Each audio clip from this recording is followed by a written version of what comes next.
Yo, crypto nation and mining family, what is going on? What's up? What's up? What's up? I see we got Rude in the chat. We got Crypto Padel dropping that FA. What's going on, all of you awesome people out there? As you're sliding on in here, certainly smash that lizardy like button, guys. Yo, let's get this show started, guys. So I hope everybody's having a great almost end of the week here. We are getting we can see the weekend down the horizon, guys. We are going to be kicking back another month of this year. Where has the time gone, guys? Right, as time keeps on slipping into the future.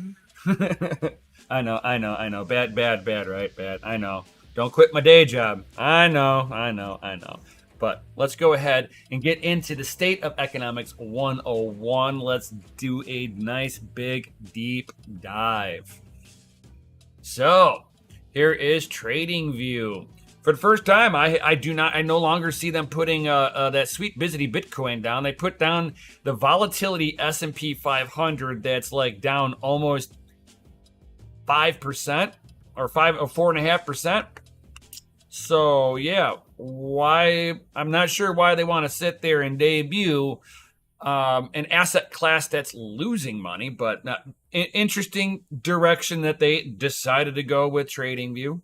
I guess Bitcoin's might be getting that sweet little takedown here of FUD coming on that's gonna shake, rattle, and roll the Bitcoin Foundation, maybe. I don't know. Let's dig into some of the things that might influence the price of Bitcoin or just the price of general markets, right?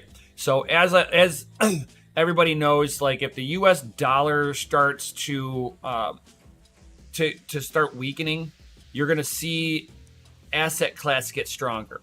Right now, we've watched the U.S. dollar kind of been ebb and flowing just in this like neutral little market here for a while. We're not seeing any huge breakdowns quite yet. You won't see the U.S. dollar index sit there and fluctuate until you see a massive exodus out of bonds, right? That is going to be our measuring stick for that. And once that breaks and the dollar breaks, then you're going to watch all these other markets break with the S&P 500, NASDAQ, Dow Jones, and the Russell 2000. So, I mean, we're kind of been flatlining. I mean, we've ran a little on the negative side for a few days here. Now we're back up. So, I mean, the market is definitely trading sideways. Stocks, same thing. Last week, they were, 2% down, except for AMD. AMD has been doing pretty good. AMD has been making little strides over time, and for them, good for them. At least they're not outwardly hating on crypto. So Amazon's doing good. They've had a pretty good pullback over for a little while now. Tesla's back in the green a little bit after having a month of just a pullback. Netflix is surprisingly doing okay with all their woke garbage that they are producing now. I won't support this, go woke, go broke type of deal. Facebook here doing pretty decent. You're looking at a social media giant that's got a lot of ad revenue that comes through here. So there's a lot of ways for Facebook or Meta, the parent company Meta, which is going to be the conglomerate for all the platforms underneath that umbrella. There's a lot of ways for them to sell your data that you are freely giving to them. I mean, it's like if you can't figure out what they're selling, you are the product. That's why it's free for you. So let's, just kind of put it out there like that. Crypto market's been climbing here too, guys. And it's going to be kind of interesting to see how certain things play out and where it's going to hit the price of all these altcoins and or where the price of Bitcoin is. So being up 2.5% for the total market cap on Bitcoin, on the whole crypto ecosystem, not bad. Bitcoin's up 3.5%. Ethereum is up almost 0.75%. Bitcoin's dominance is pretty good. We got a 47.5% market dominance on there and rising. When we see market dominance go flipping towards that sweet busy Bitcoin, everything else's dominance starts sliding back. Ethereum's dominance in the market been pulling back. It's kind of weird that they changed it up like this, because they're not putting in any of the other crypto assets on here. That is very telling of that they are not going to be front running any of these altcoins any further, and they are no longer going to be marketing the crypto sphere in general as of right now because of the regulatory uncertainty. I think they're trying to push this back a little bit and have its own little thing, because it used to be you'd see Solana here or whatever altcoin also in this category, and to see that it's just being the dominances of these market, that tells a lot. What up, Gandhi? He's like, what up, Crypto Paper Route? What's up, my dude? Playing Fishing Planet +1. So we're seeing Ethereum that's up at almost $18,000 per Ethereum. While it lasts, I'll get into that. If you haven't been, you know that I haven't followed a lot of the Ethereum stuff since they went to proof of stake. But I've been keeping an eye on one particular metric here. One particular metric I have been paying attention to, and we'll get into it here too. So this one will be, as long as this lasts, I would say get it while it's hot. Is the position that I would be taking. If I still had Ethereum, I would be taking this as a great point to probably get up out of the crypto, get your crypto out of Ethereum ecosystem. And like I said, I will get into this.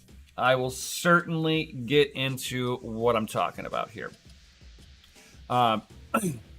Let's see here. Futures markets, gold's just kind of trading sideways from where it's been at. Silver's still doing a slow little steady climb. Crude oil's down a little bit, and I'm still. I have to wait until the end of this month for them to release the next numbers on U.S. crude oil reserves, right? So until we find out that. That will tell me why this number continues to go down, even though inflation on everything else is going up. Unless they're sitting there and we're actually producing more oil now, there is no way that we're getting oil prices to come down without manipulating the market at this point. So I'm curious to see where our strategic oil reserves are at the end of the month whenever they publish that. And we should see that finally for the beginning of the year. They're like a few months behind on all of it. It's kind of ludicrous that they allow them to have the reporting so far behind. It should be, hey, it's the end of the month. You guys got a number? Oh, give us a week. Okay, we'll give you 1 month and 1 week every time. You get 1 week to get your data together. How hard is that? It's their job to know what's there. If it takes them more than a week to put together the numbers, they should all be dragged out into the middle of the street and fired. They're like, you're fired, you're incompetent, we'll find somebody else that can do your job for you. Their whole job is data. I mean, to me, it's stupid that they don't release a little bit quicker, but that's just me griping, because like it doesn't give me the data that I'm looking for. And the cost of energy, guys. Oil prices and strategic oil reserves is our energy independence, guys. So if we start losing our energy independence, our energy prices go up, which means that, hell, just turning on a light switch you'll be thinking twice about it. if your electric price is high enough. I mean, think about $1 per kilowatt hour. Would you turn your lights on? Probably not. But let's just say, what up, Budweiser was waiting and now late with the F.A. What up, Sadie?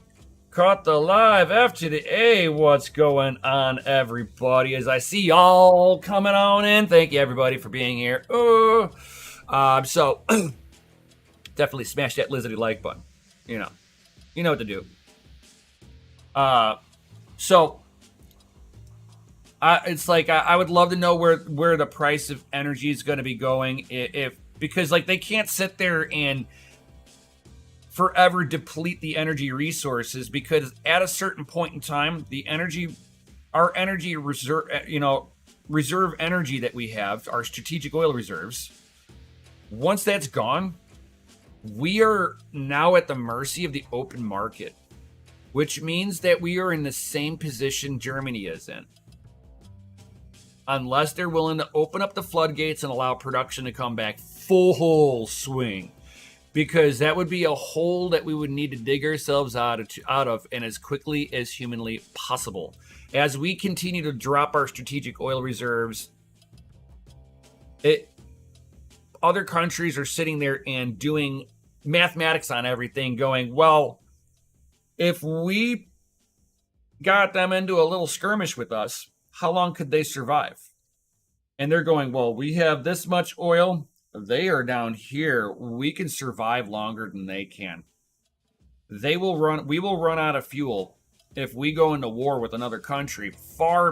It's like, unless we sit there and, again, open up our oil fields full tilt, get full production back up and going, and actually have energy independence like we had before Biden got into office. Just saying. But it's like if we lose the ability to produce our own energy, our energy goes up. That means all businesses die. If the means of production is higher than the return, there's no reason to open up shop. So this is going to be something that's going to influence markets going into the future. Now, this is not an immediate going, oh my God, if it drops right now, we're done. No, the energy aspect takes a little bit longer than the financial sectors, like the banking institutions that keep blowing up. Those two things are independent of each other, but at the same time, kind of tied in. And how I mean by that is these energy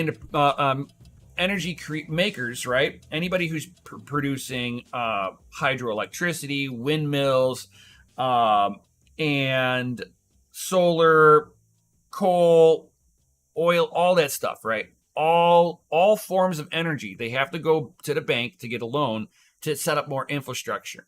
And right now, the banks have chosen to go the ESG route. And they're going windmills, which is, 1,000-year-old technology. Solar panels that have a life expectancy of no more than really 10 years.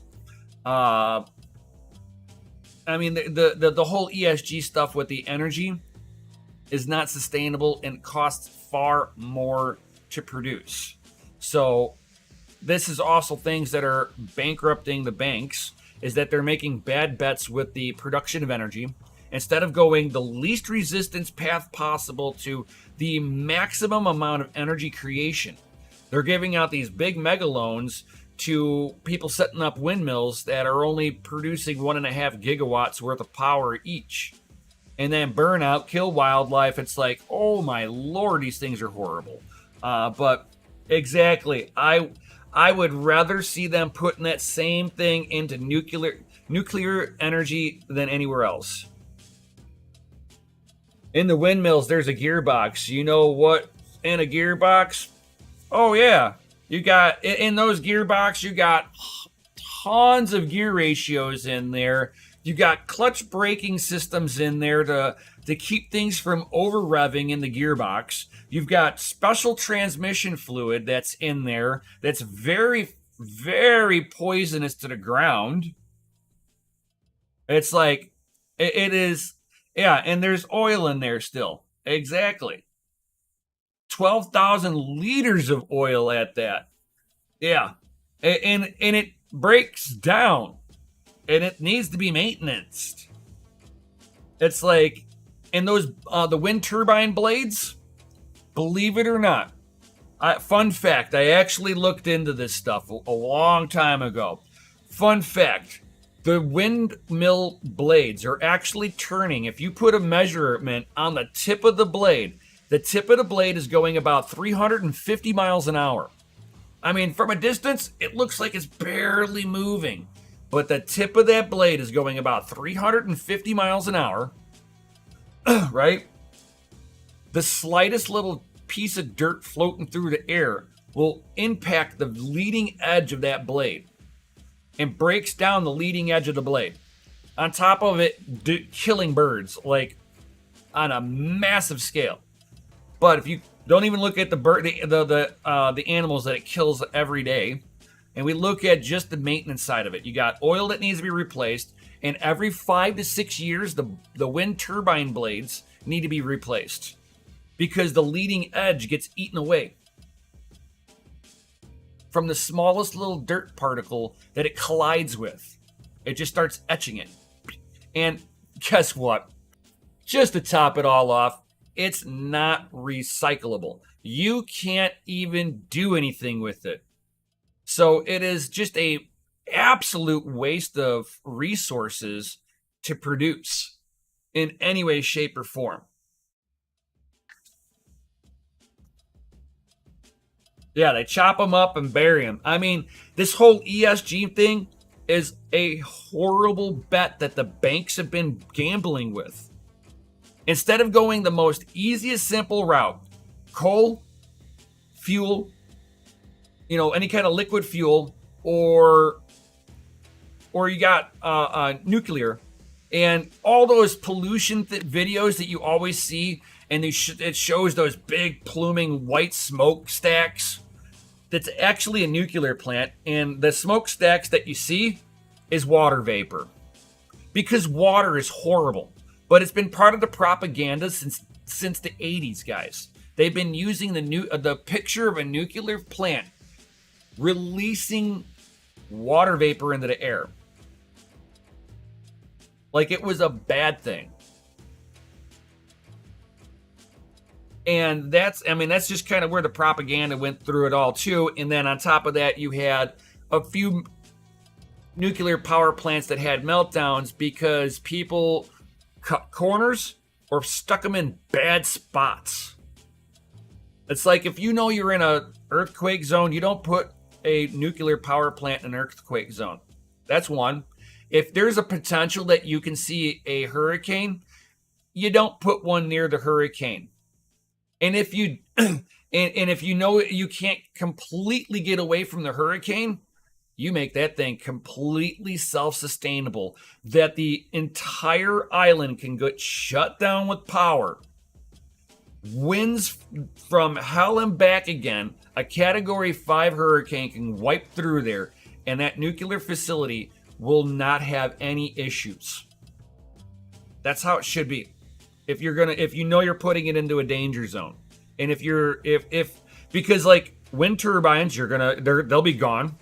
The windmills, they'll be gone if you have that in a hurricane zone.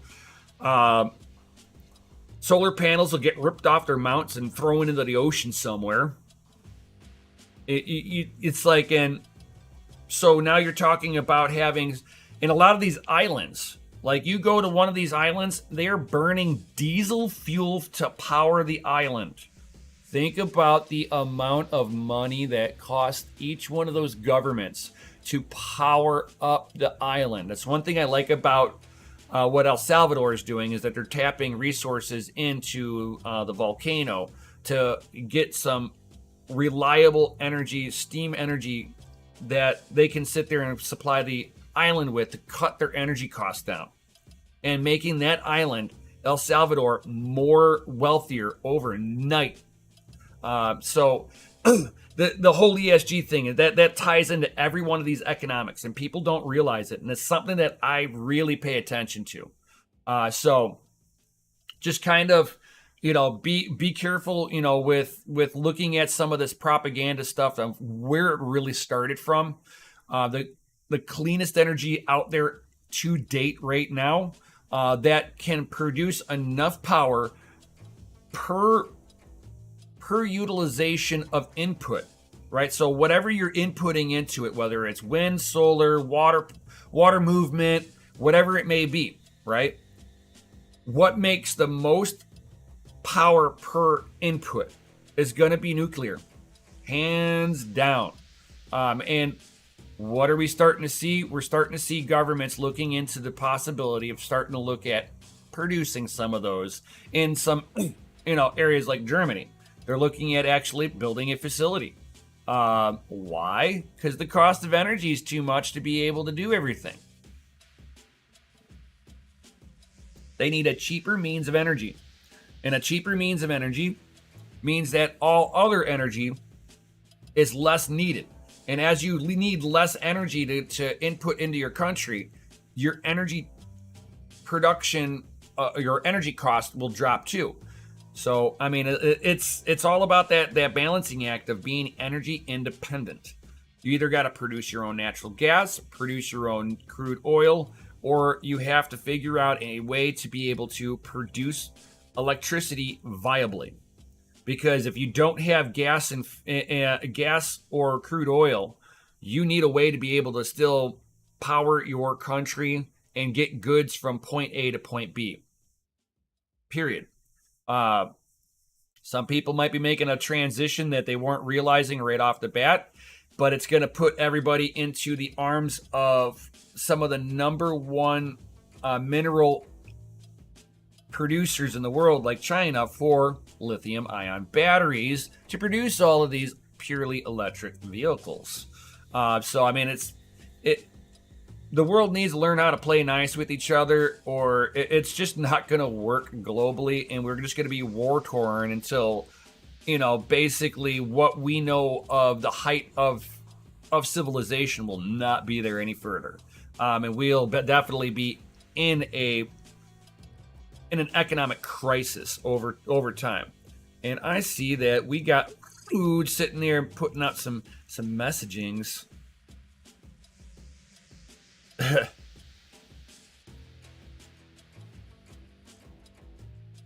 Oh, that's too funny. So, but this economical this economical turmoil that's been going on in the world is good for some safe haven assets. Like I said, gold has been doing pretty decent. So is Bitcoin. Bitcoin has been doing absolutely what I've been keep on saying. We can definitely see that, it's like I called that rollover and I was like, if it trades sideways like we've been doing, I see that we could possibly hit $30,000 by summer. I'm not pushing for that $1 million. That would take a economic disaster in the banking system, like completely seizing up, and the government responding with the immediate money printers and bailouts. Bailouts for all. Bitcoin will explode. Outside of a black swan event like that, because let's be real, the Federal Reserve and the government will not let the economy collapse. They will pump money into it by any means necessary. Whether people have faith in our credit system moving forward or not, they don't care. That just makes your money turn to garbage. We go into a hyperinflation scenario, and we get into the event horizon of a black swan event. And we'll see Bitcoin trying to push up a little bit higher. So we're putting in higher highs and higher lows. This is showing that we are now looking like we are back into a potential reversal in the market. Now the moving averages are still kind of tightening up a little bit. This is starting to show some coiling. Hard to say if we're going to break down, or if this is just like a powder keg getting primed for a blast off a little bit here. Because because you guys got to remember, we've coiled two times and dropped, right? So if we do that again, we should be able to coil up one more time and have another leg up. And if we have another leg up, that puts us into the $30,000 mark. If you were going off of the current trends that have been going on in the last year, right? So we coiled down here at the end of the FTX crash here, snapped up, rolled over, coiled, snapped up, rolled over, coiled. Big push this time. Basically we had a little bounce over here. It rolled over and then rocketed off. So are we potentially just doing a little bounce and go? And we just kind of hang up at that $30,000 neckline. Kind of is going to be with a few things that might be going on with inside the market, guys. So if the market kind of rolls over from here, there is a potential of that.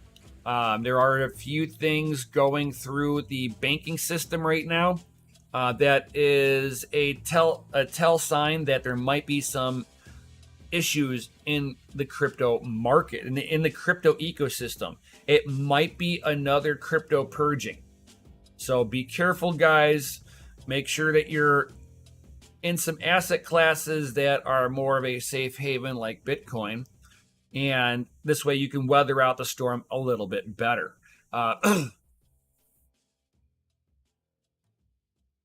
So here we got, Bitcoin and all the other markets here doing pretty good because, again, Bitcoin's up 420. Hold on here. Smoke weed every day.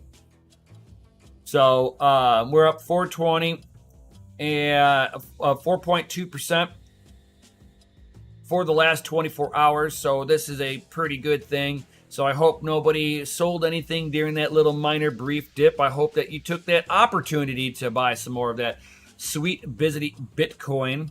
And Ethereum, again, we're looking at potentially hitting the $1,800 mark on Ethereum. But again, be careful of all of that stuff. That may be short-lived. I'll just put it that way. Crap XRP actually doing okay, even though they are in huge litigation with the SEC for being a security. I think after they're done with being sanctioned under violations of the SEC laws, that they will no longer be able. It's not like they're going to die, but they will no longer be able to be offered to the U.S. public. It'll allow it to be a corpo coin, and if that's what XRP wants to be, more power to them. It's like I know some people, it's made them millionaires. I know a few people who are millionaires from XRP, but they got into it at day one launch. Same thing with a few other coins, but those days are pretty much gone. The person I know got into XRP where it was like sub penny XRP, so that one's a very rare case that I see people really doing that repeatedly.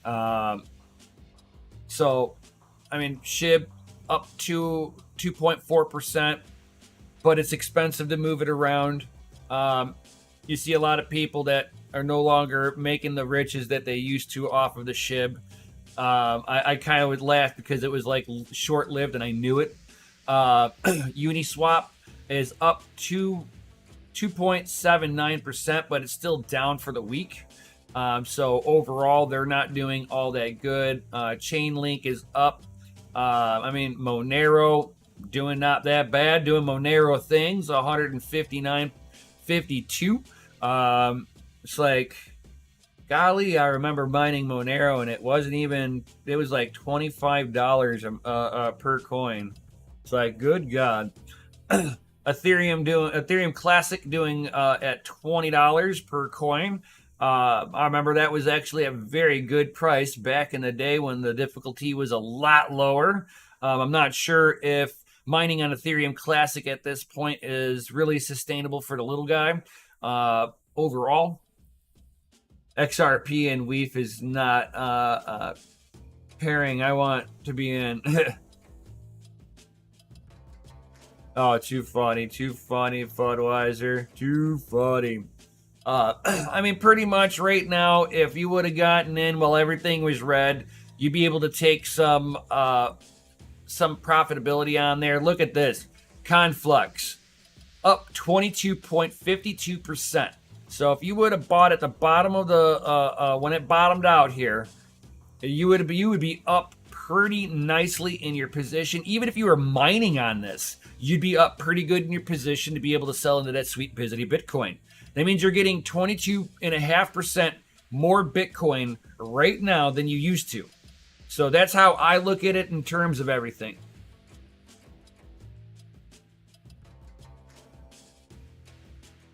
Oh yeah, the gov makes the problem and then makes their solution.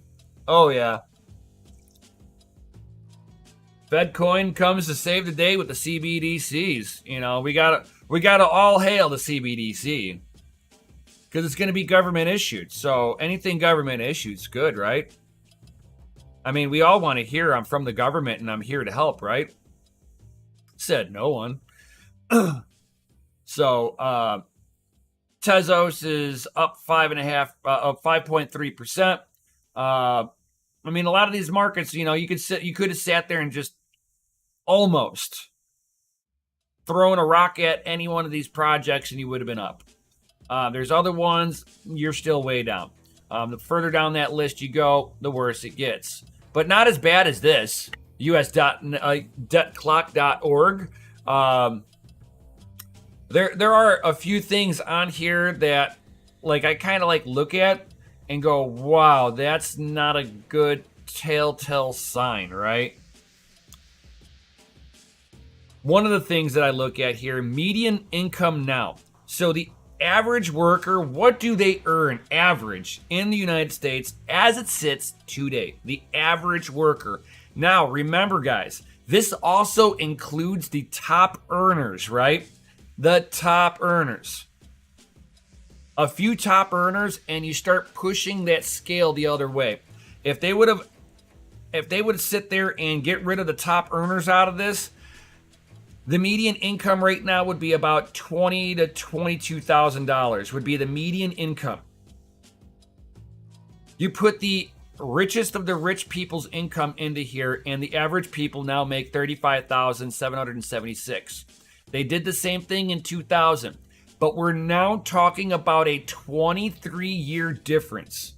And you're telling me that the cost of living has only risen $4,000? It's one of those get the out of here with that one, right? That is the exact sentiment that I have with this one, especially when you sit there and look at the other metrics. The median new home in 2000 was $162,946. So we'll call it $163,000 for a new home being built in 2000, right? The new median home now is $448,718. We have a 300% rise in the new median home production and housing, but we have less than a 1% rise. We have less than a 20% rise in income, in base income. That means houses are rising faster than wages are. Hence why the WEEF is sitting there going, you will own nothing and be happy. You shall live in the pod and eat the bugs, right? Because you just won't be able to afford anything. And then the only thing that the government's going to be able to do at that point is just control the means of production.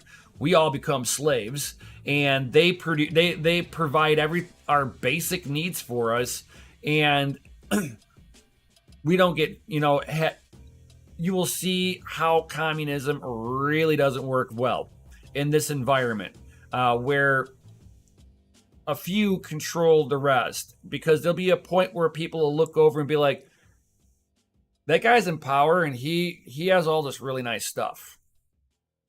Why am I living in a ghetto and I work and he doesn't? It's like there's going to be a point where there's going to be the workers revolt, because the means of production, or the means of housing, is outweighing everything. It is not sustainable. Something in the network is gonna break. We are the freest slaves out there right now. I mean, yes, we're technically into slaves, but I don't want it to be full out slavery.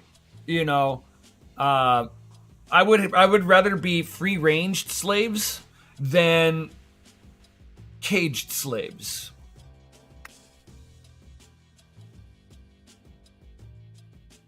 We are waking up now. I absolutely hope so. Absolutely hope so. Because of the fact that it's not so much, it's the establishment that's sitting there and setting up the things against the workers. We need to sit there and stand up to the government and tell them no at some point in time. And there's going to be a breaking point. Now, does that mean civil war? Some people would say that we are in it because we started off with the psychological end of it with social media. Now that we've got, all these social engineerings on the social medias sitting there producing people with bad ideologies and creating chaos.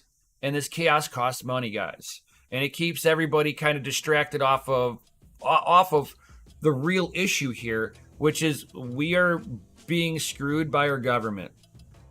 Stop worrying about, it's like these trans people are a very small subsect. They want to sit there and play pretend in public. You don't have to sit there and participate in it.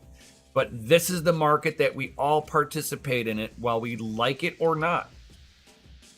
The war, we shouldn't be participating in, because this is more important. Because this is putting in that for every person, working or not, owes $94,000 or $95,000, we'll say. Every taxpayer owes $250,000 and counting, right? The total debt to GDP ratio is 133.97% in the negative. We spend more than we frickin' bring in. There's a reason that the debt will never go down in anyone's lifetime. It's going to be complete default on the system when it locks up. That's why we have China coming in and trying to become the new world reserve currency. And they have more momentum behind them. Why? They control their own means of energy. They control the means of production within inside of their own country. Those are two things we don't have here. We don't have a leg to stand on in the economy. That's our biggest problem. And eventually, China's means of production is going to get more expensive over time, too. They're not going to be able to suppress that price down.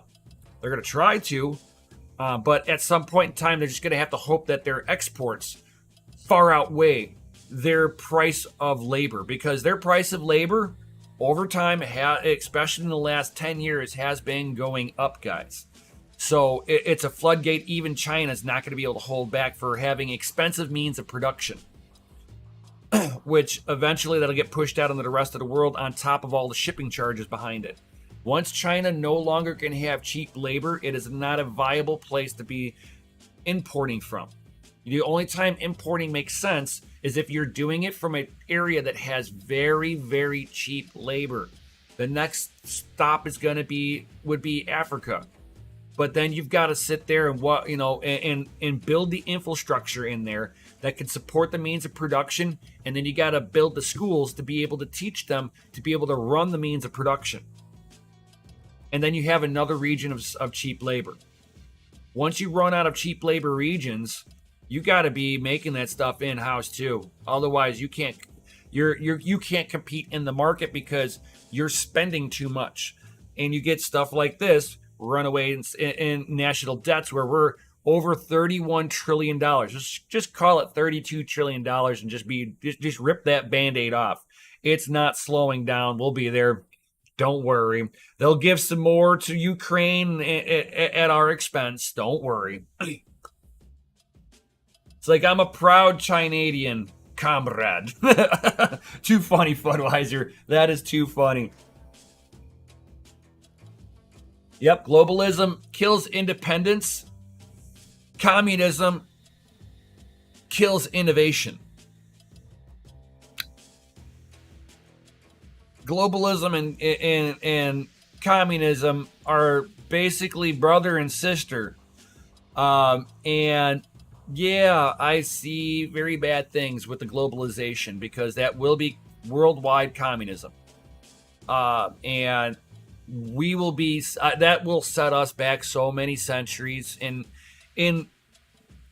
innovation the world has never even witnessed before.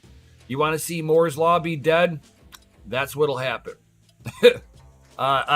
Because it'll be no point for somebody to sit there and produce a new good or idea if there's no reward behind it. If I got no reward for going above and beyond, why would I do it? I want to be able to reap the rewards of my labor. Let me carry the fruits of my labor, right?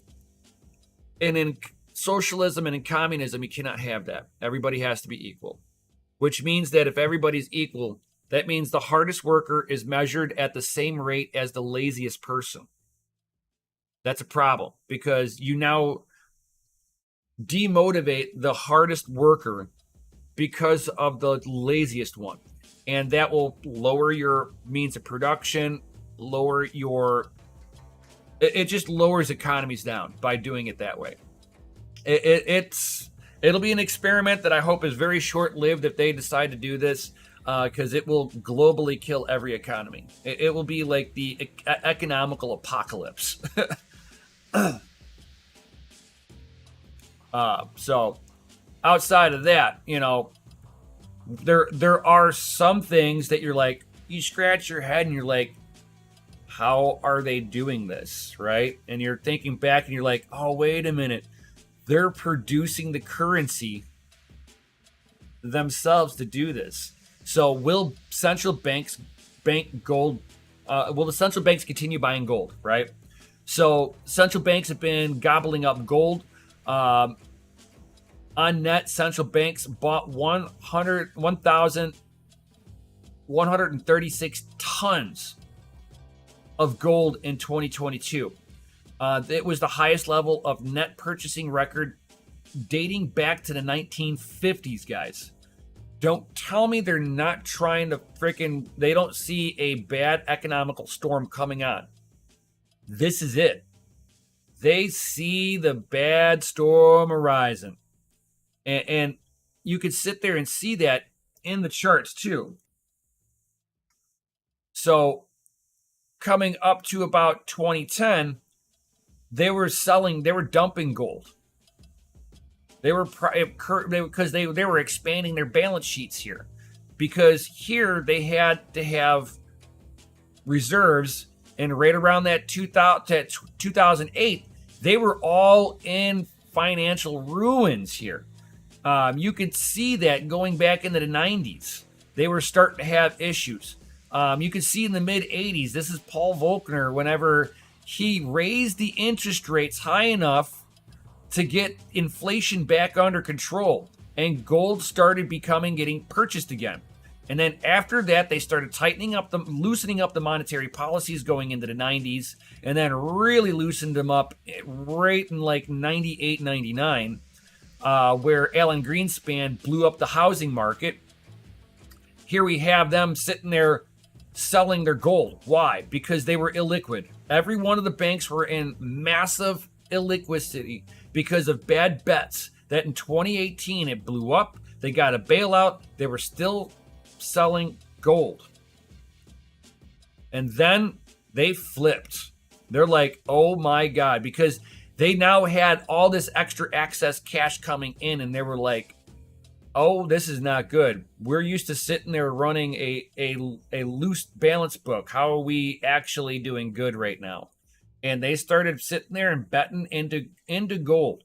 And as of 2022, it rockets off with all of this extra money creation that has been flowing through their banks. They have been making so much money that they have been sitting there and going, we need to protect ourselves by any means necessary, and grabbing gold in record numbers, guys. The problem with this also, unfortunately, is that they've also been there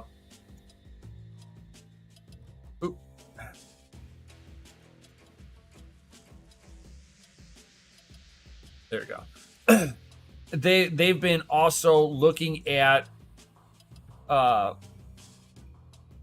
bonds and stuff like that. So they've been buying just as many bonds as they've been buying more bonds than they have been buying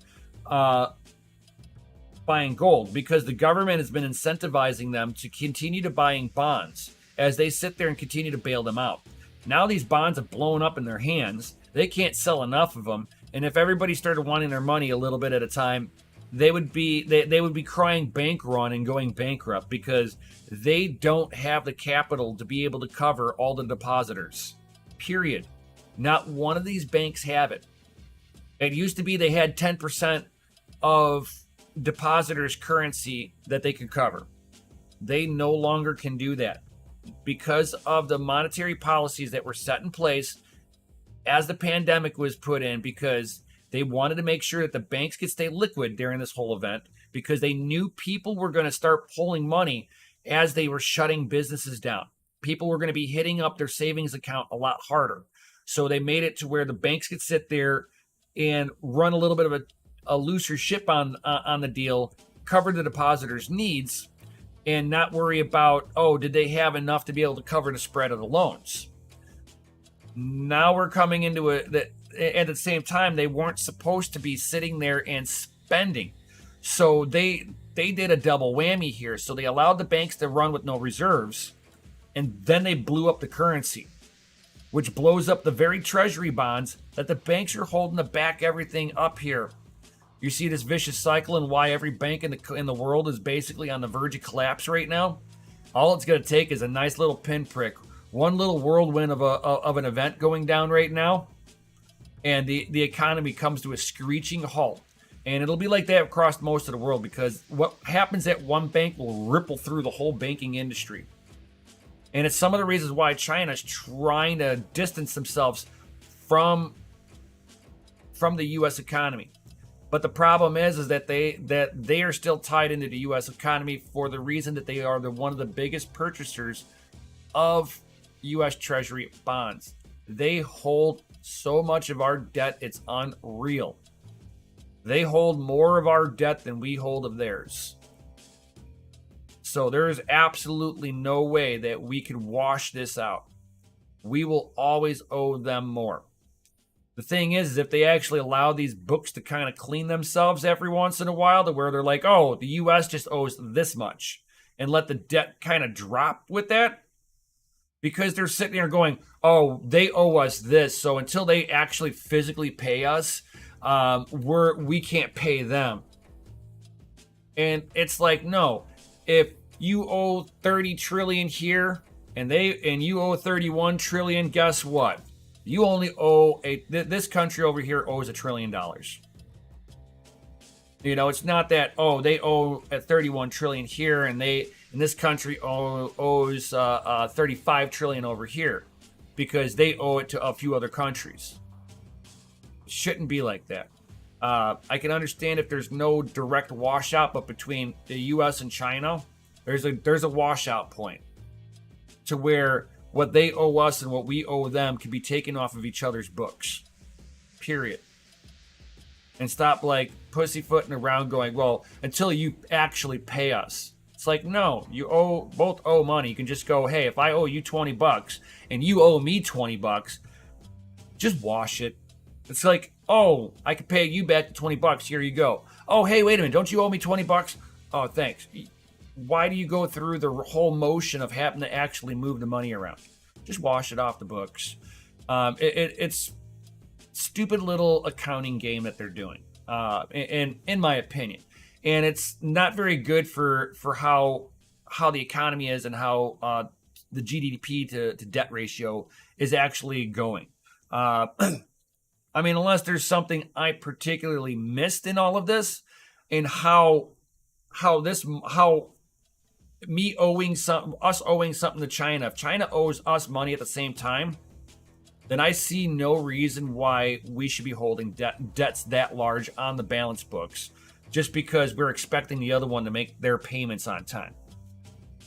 It's so stupid, so stupid. It's like a three shell Monty game, and I really do not agree with this. Let's see here. Yeah, we'll go into this one next here. So, and it's like the macro that works also, all debt would be settled with an algo. Yeah, because then you'd be able to a point, I would say to a point.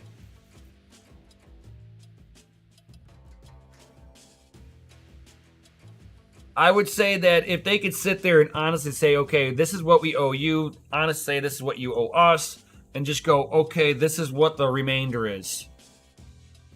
You know, instead of playing these stupid little political games with each country. I find it childish on a global scale. And it's not even the whole aspect of, it's communism, it's socialism. No, it's like, if I owe you $20 and you owe me 25, if I owe you 20 and you owe me 25, then realistically you owe me 5. And I don't understand how this math doesn't work on the global scale.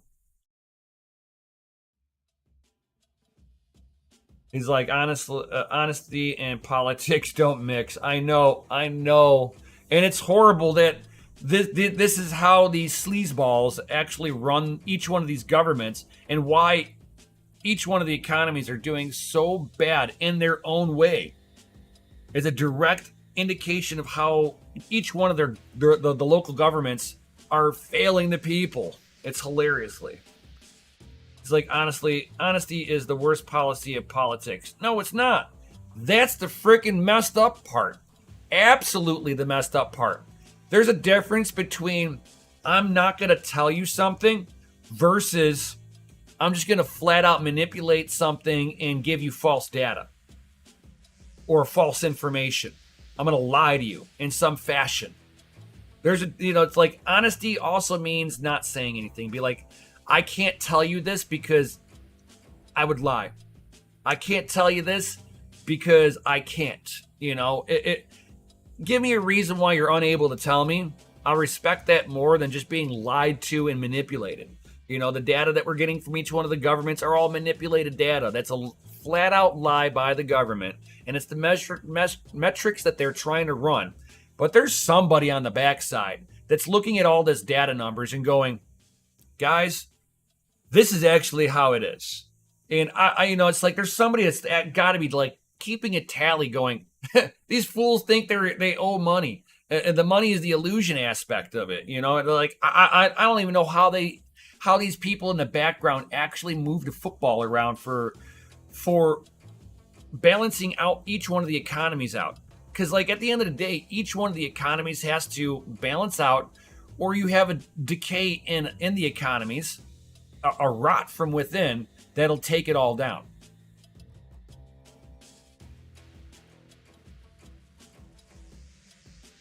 Thank you, Rude. Thank you. Misdirection while they do something sneaky over there. That's what it's all about.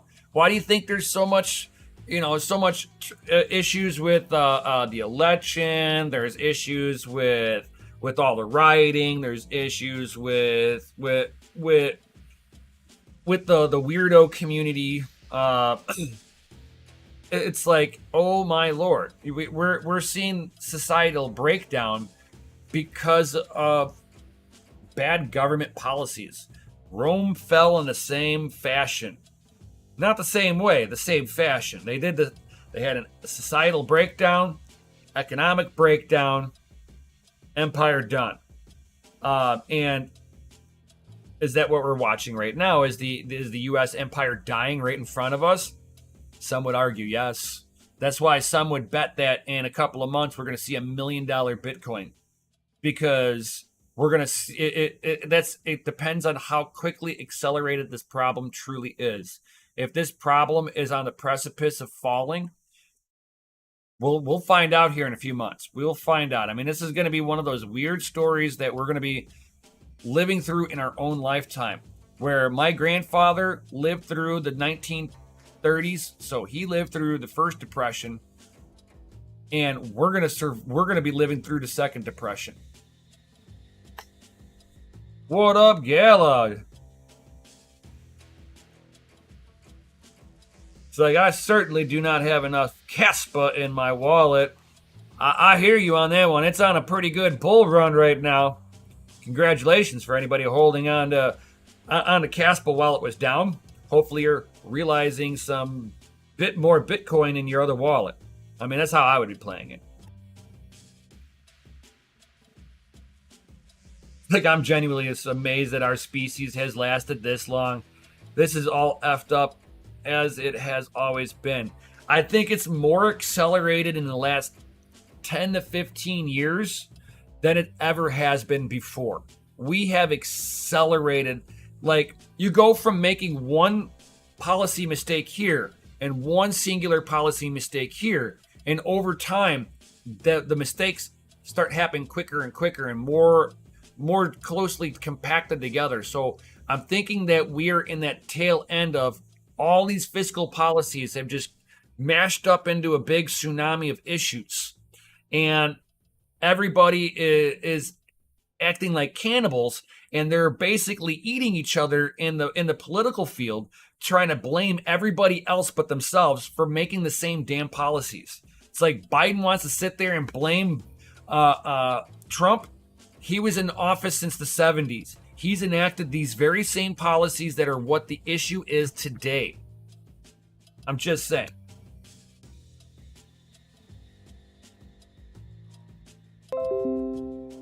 Oh, yeah.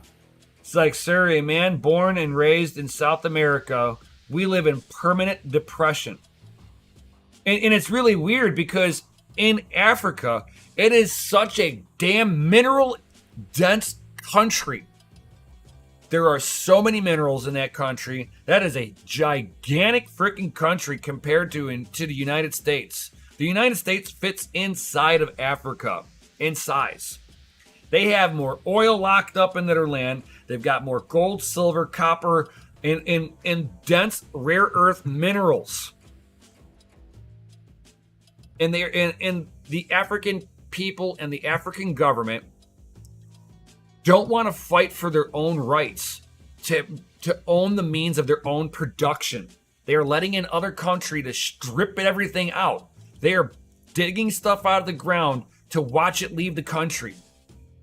And they are left with nothing in hand.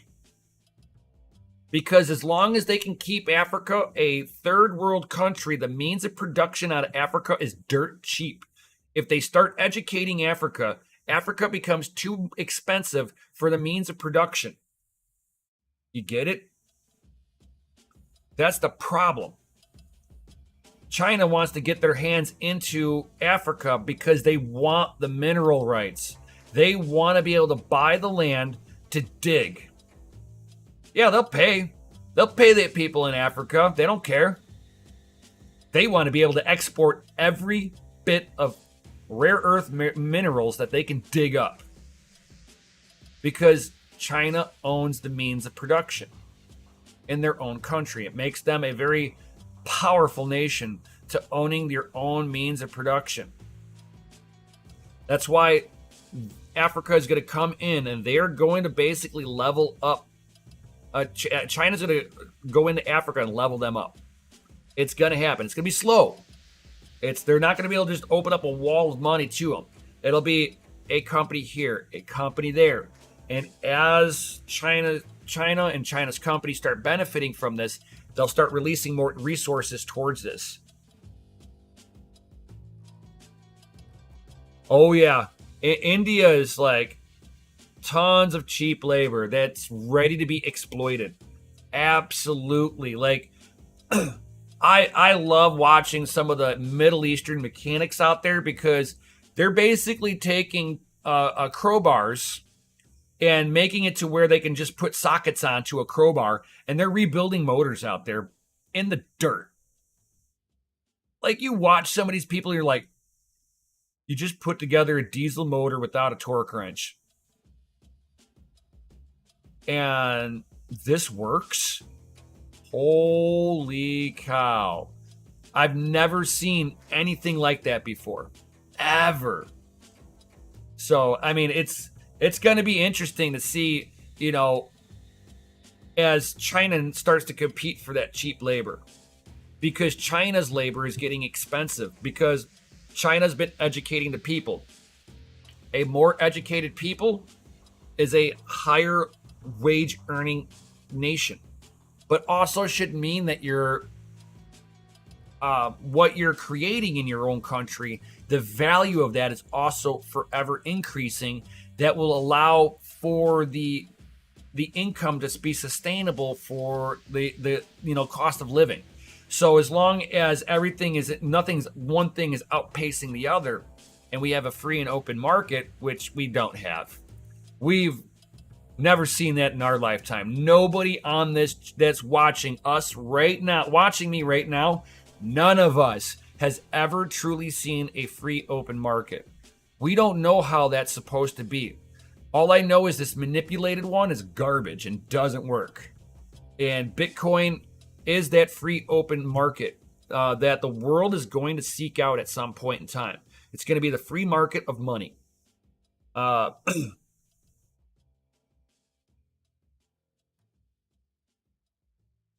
yeah, Gallo. Oh my God. Cuba's cars are like a time capsule, and they will import any used part to get it fixed. Whether it's a Volvo engine, like I watched a guy in Cuba where on YouTube where he took a C1 Corvette. It was a 1960 C1 Corvette, and the motor blew up on it. And he put a Volvo motor with a manual gear, a Volvo gearbox in there, and modified it to work in there so that he can continue using the car because he uses that car as a taxi. I was like, that's awesome. And they showed it going around. I was like, oh my God, none of these cars have the original parts in there. It's just a shell of a body now. I was like, that's so cool still. I know. It's like necessity is the mother of an invention. And if there's no necessity, there's no invention. That's why the U.S. economy is stagnated for so long, is that we have no innovation here in the country. Innovation happens in China because we pushed all the means of production out. It used to be, during the Industrial Revolution in the United States, why was it so booming? Why was the Industrial Revolution so important here in the United States? It was because the mother invention, the mother of all invention happened on the production floor. One of the work was like, hey, we can cut this corner here and make this more streamlined and more efficient. Save you money. Boom, done, right? The means of production was getting more efficient.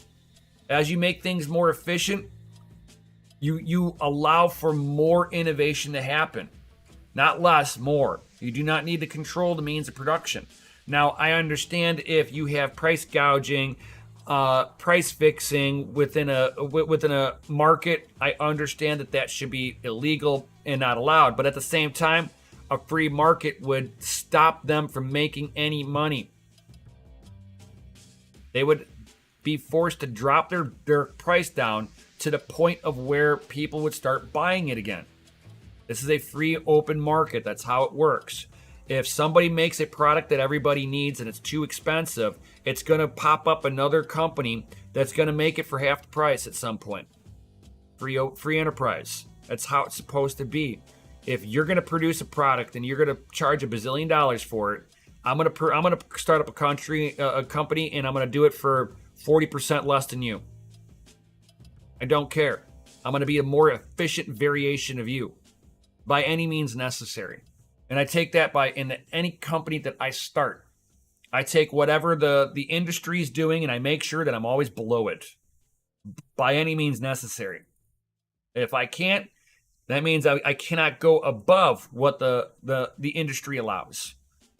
So I'm either buffered by what the top of the industry allows, or I try to undercut the industry by making my production more efficient. And that's how these countries are going to have to do it. Africa is going to have to try to figure out how to do the same thing, how to become more efficient and become more of a powerhouse within their own country. Having Africa be nothing more than a tribal third world country, when they are one of the richest resource countries in the world. It blows my mind that the African nation has been duped into thinking that they cannot turn into a first world country. But they've got to stop being a tribalistic third world country and actually have a government that's going to work with each other, instead of going through a rigged election and trying to kill people not voting for the people that they want. It just doesn't work. That's why Africa will always be just torn in half, because they have too many people that are paid off interest groups out there destroying the economy. But Bitcoin's great out there, though. Absolutely great.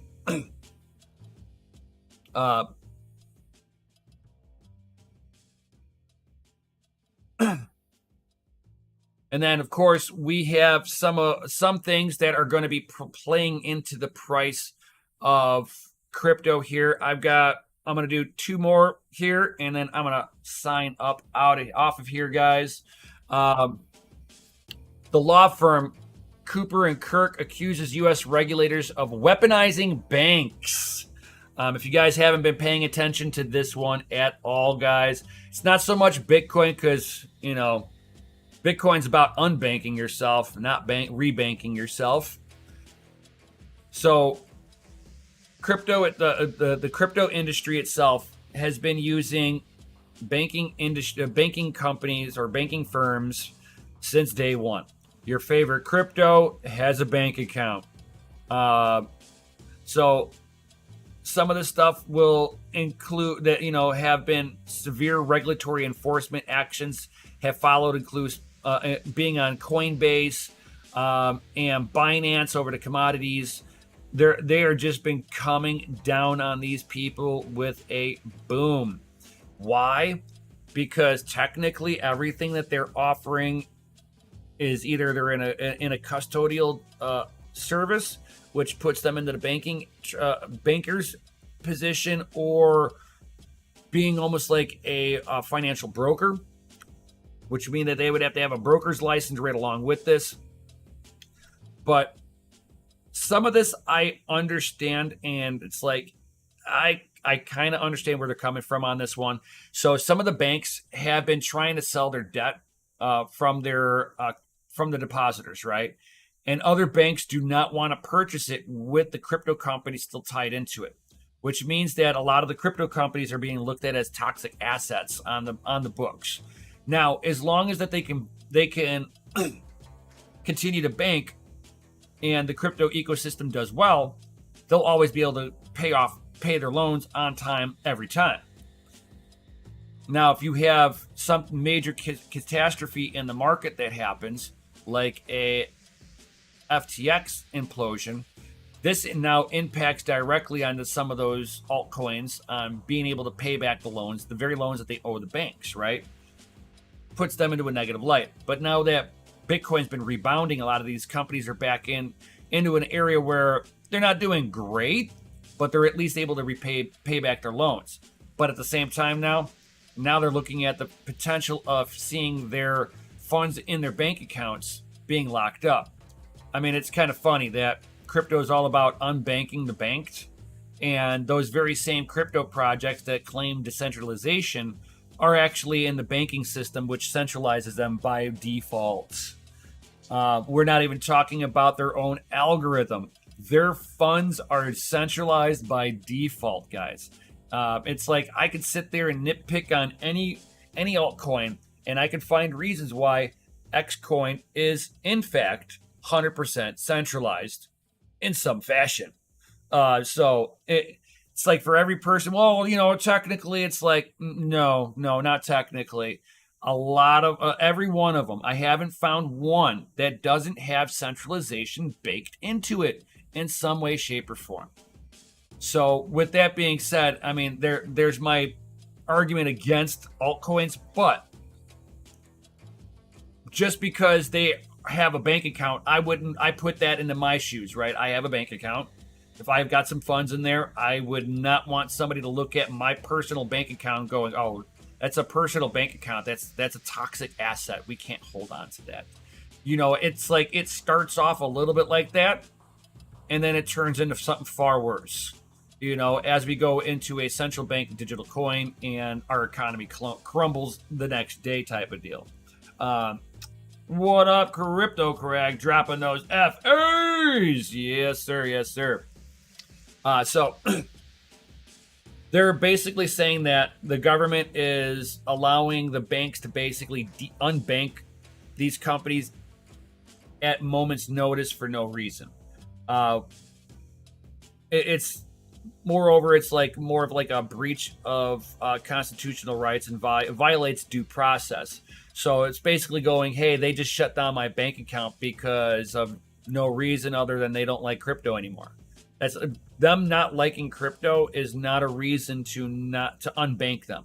It's a reason not to give any more loans out. I can go, hey, I can't give you another loan anymore because your asset class that you're in is too risky for us from a banking perspective to continue to give out loans. I agree with that. But to sit there and go shut down their bank account or put them into a position where the banks are going to sell off all the other depositors' accounts, but the crypto people. You're now segregating a whole industry out. And this is where I agree with. It should be illegal for the banks to be able to segregate out an industry just because.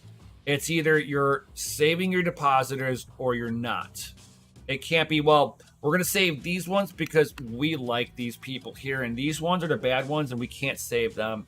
So sorry. There's nothing there for them, right? That's not how this should be working, and that's what this lawsuit's basically going to be about. It's like, yeah, anti-ESG. Not so much, really, because you got Ethereum in here. It's like there's a lot of stuff that's being built on Ethereum. That their protocols are in here, which means that they're ESG compliant because they're on Ethereum staking network is where they get their validation from. So they're ESG compliant. So it's kind of funny how this works, but yeah. As long as they don't have direct hardware mining, they can claim the ESG crap that's bankrupting the world.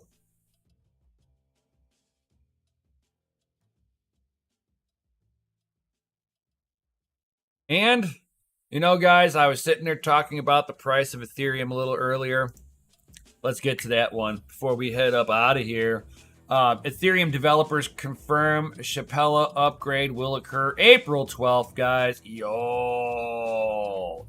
So they are going to be incorporating the new EIP, which is, if you guys don't know, it's Ethereum Improvement Protocol, EIP. So they're going to be doing EIP.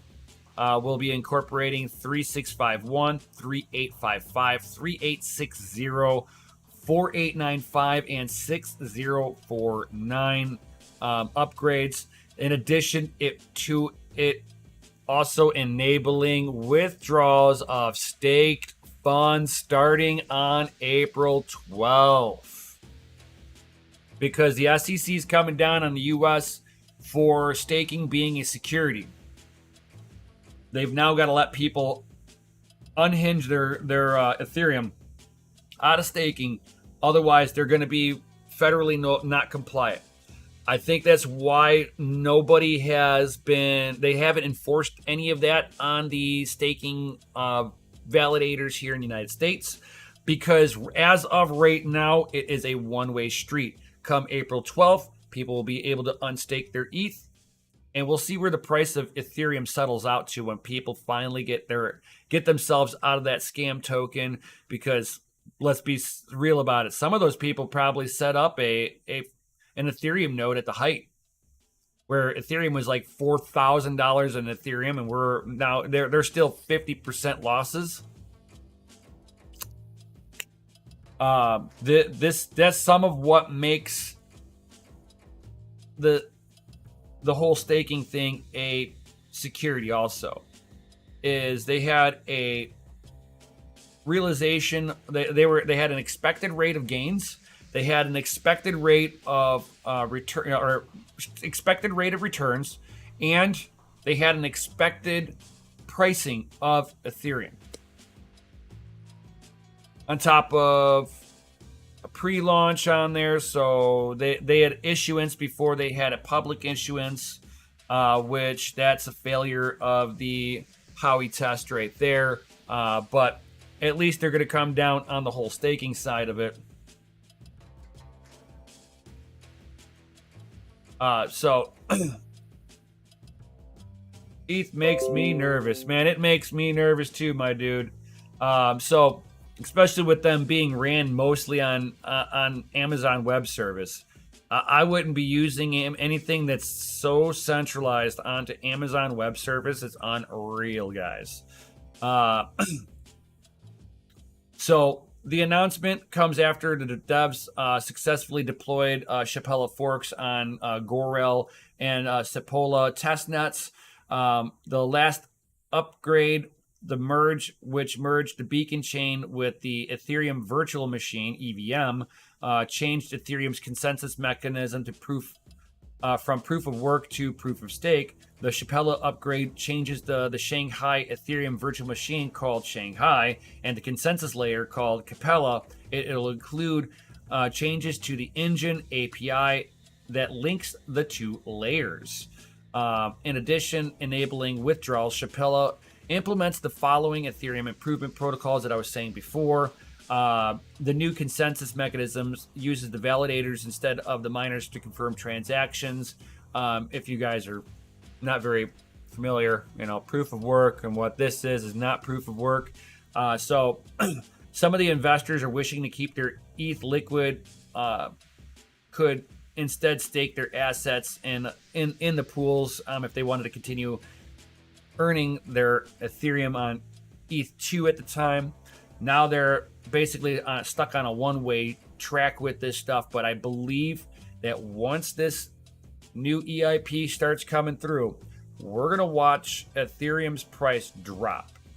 For the weirdest thing, if it goes up because the Bitcoin network price goes up in price, we're going to see that Ethereum is going to go up also. But I believe overall, we're going to start watching the Ethereum validators start dropping off.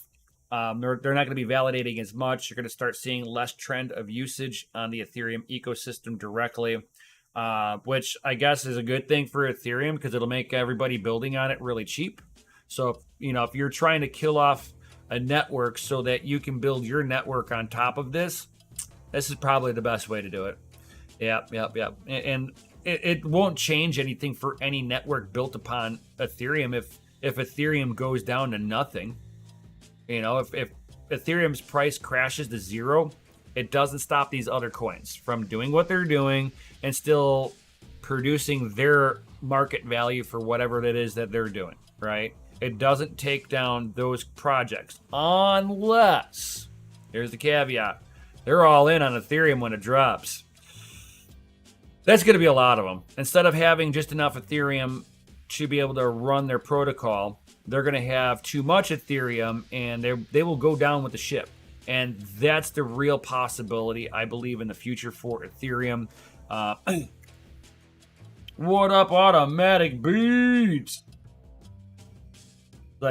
Coming in at the last minutes, guys. Yes, you are. You're gonna have to rewatch everything because I'm gonna be heading up out of here in just a second here. So Ethereum will never be able to scale, guys. It will never be able to scale.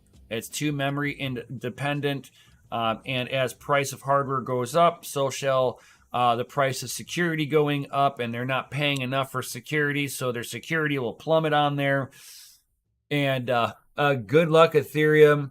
I feel bad for anybody that is building a network upon Ethereum. I would sit there and say that you can build upon Ethereum Classic still. There's a good thing. Or take the polar plunge and actually make your own flipping network. You know, it's like you want some independence. You want to decentralize yourself. Stop relying on a centralized entity that helps further decentralize your centralized token. I'm just saying. It's like automatic beats, fashionably late. Yo. That's right. Coming in with the boots and cats and boots and cats and boots and cats. Yo. Right? So I don't see what the long term is going to be for Ethereum moving forward with everything that they've got going on. It's going to be very interesting to see Ethereum moving forward, especially if their price starts plummeting because everybody starts diving off of it. That means the security drops. That means they become vulnerable. And what does it mean for the Ethereum ecosystem that's built upon it? That's interesting. That is going to be really interesting. You know, you're going to have a lot of NFTs. I mean, think about all those really expensive NFTs. I don't care if you can sit there and pipe your NFT over to another blockchain. It's no longer the original NFT. The original NFT was created and minted on the first blockchain. You are now making a rendered copy onto another blockchain and then trying to redistribute it. Yeah. Unless these little NFT markets decide to, again, make their own little market. But again, it's not the same blockchain.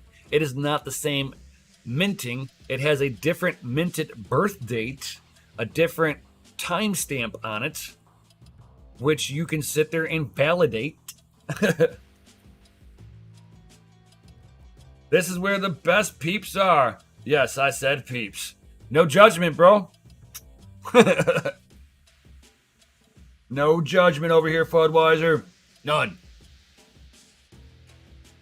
So it's going to be interesting to see where Ethereum thinks that they're going to be landing up after this. And I hope if you guys are playing around in any of the ecosystems that are tied into Ethereum, that you guys kind of watch out. This is another kind of it's priming up to be a powder keg, maybe. I'm not telling you guys what to do. It's not financial advice. I'm just saying that there's a lot of red flags that are getting raised with Ethereum as of right now. So just kind of be careful with all that stuff. It's like, Budweiser, you are not wrong. For sure. Pink chain for the win. No, man. It's almost we're it's like we we want to be around what is that? April 20th, right? I mean, that if we're thinking about April 20th, you've got pot coin, hemp coin,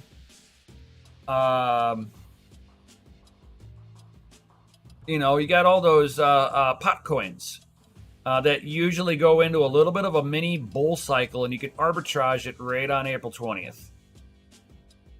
Yo, 420 every day. Left hand of cigarettes. Smoke weed every day. That's right.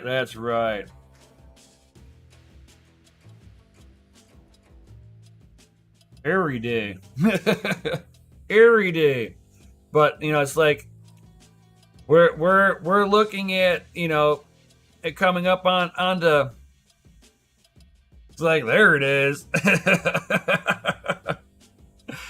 We got to make sure that while we're coming up into like maybe some arbitrage moments, that if you guys are wanting to gamble a little bit, the pot coins will more than likely have a little bit of a movement coming up to 420.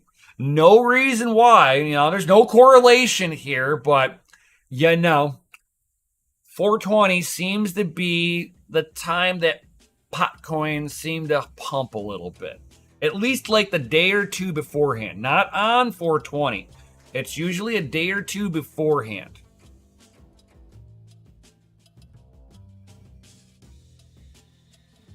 So kind of keep an eye on that if you're wanting to play a little bit of gambling a little bit. I'm not telling you guys to even play in those markets, but since I've gotten into crypto, I have historically every year seen every pot coin out there prematurely, like there's you got, if you're gonna do this, you gotta keep an eye on that chart, and anytime you see a big little tick going up, no questions asked, you sell. Otherwise, you will be waiting until next 420 to be able to dump your bags, and you'll have to do the same process a second time.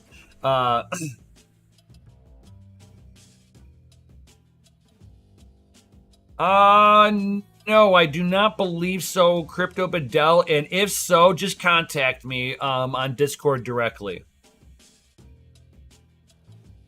But I do not think so. The dude, I got some rum stonk, and I'm glad I got it relatively cheap too. THC coin? Yep. There's pot coin, hemp coin, THC coin, weed coin, pot coin. I mean, there are a lot of different cryptos out there that have taken an advantage of the April 20th. I don't know why they want to sit there and celebrate Hitler's birthday. I don't know why. No, I'm not playing. Go look it up. Google it. April 20th is Hitler's birthday. I know it sounds stupid, but it's true.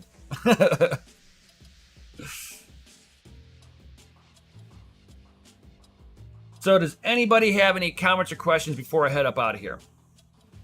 Anything at all? While you're sitting there thinking of some questions, smash that lizardy like button, subscribe, hit the bell notification, all that good stuff. If you guys would like to have your rigs hosted at the Family Mine, think about getting into the Patreon. Links down below. Get you that VIP access. That means that when we have the power in, we go to our VIP access people first to see if they're ready to send us rigs. You guys get your first chance to get your rigs on our shelves at the Family Mine facility. We are test running. We're in beta testing with 2 customers right now, working out all of our kinks and everything. Oh, that's too funny, Bedell.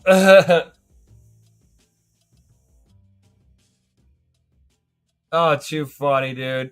It's like I didn't lose the wrench. Nice. Too funny. So if you guys are wanting to get into the VIP access at the Family Mine, certainly links down below. Get into the Patreon. If not, get into the Discord. Links down below there too. And it's free to join, guys. Thank you everybody for being here. Did you hear Do Kwon got arrested? Oh yeah, that was inevitable. That was absolutely inevitable. And just to top it all off, he tried to set up a company in another country after being indicted and stuff like that. Like, he was red flagged, and he was already trying to get into another company to start up his next scam. He's like, test done. We'll notice of some changes when going full effect. Oh, too funny, Crypto Bedell. It's like, I have a gerbil farm running. Nice. Pays the bills. Nice, nice. Like a literal gerbil farm? Or are you talking about your mining farm? Like, you actually raise little gerbils? Or are you just playing?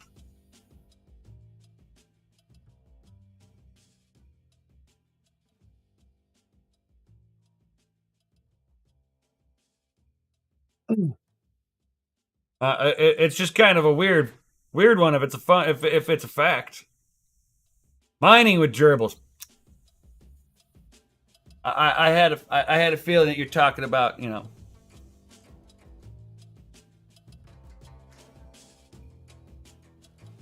He rises black windows and milks them. Oh my god. Hamsters are better. Well, at least the hamsters will provide free power for your mining rigs. You know, just inject them with like steroids and stuff like that. Be like, I have the buffest hamsters on the block.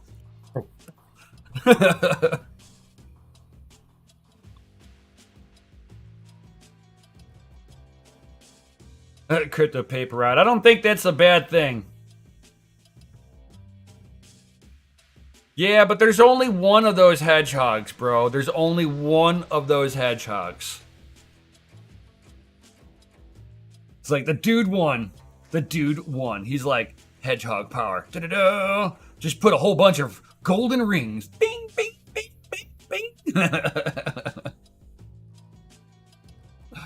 Ah, too funny, too funny. You guys are awesome. You are the reason why I do this each and every day, guys. You all rock. Thank you, everybody, for being here. Certainly smash the Lizzie like button for having fun and all that good stuff. Learning a little bit along the way. Yo, and that's basically what it's all about, trying to educate ourselves so that we can make the best financial decisions for ourselves, independent of what the sponsored media and banks would like us to do. So thank you, everybody, for being here. Drop some FAs in the Chizzity chat because you guys are rated F for freaking awesome. Yo, that's right, everybody. Thank you, Sadie, for being here. Oh, yeah. He's like, oh, snaps, Tech 9 coming near in a couple of days for your B-Day. Well, happy B-Day if I don't see you. And I have seen Tech 9 a whole bunch of times. That guy puts on an amazing show. I saw him with Insane Clown Posse also. Yo, that was such a good night to have Insane Clown Posse with Tech 9. So FA. So guys, drop those FAs in the Chizzity chat. And with that being said, peace out. Stay savage. May your watts be low and your hash be high. And remember, guys, click on one of the other videos. Don't just end the video. I'm still running the experiment. You guys got to help. Thank you. You rock. Peace.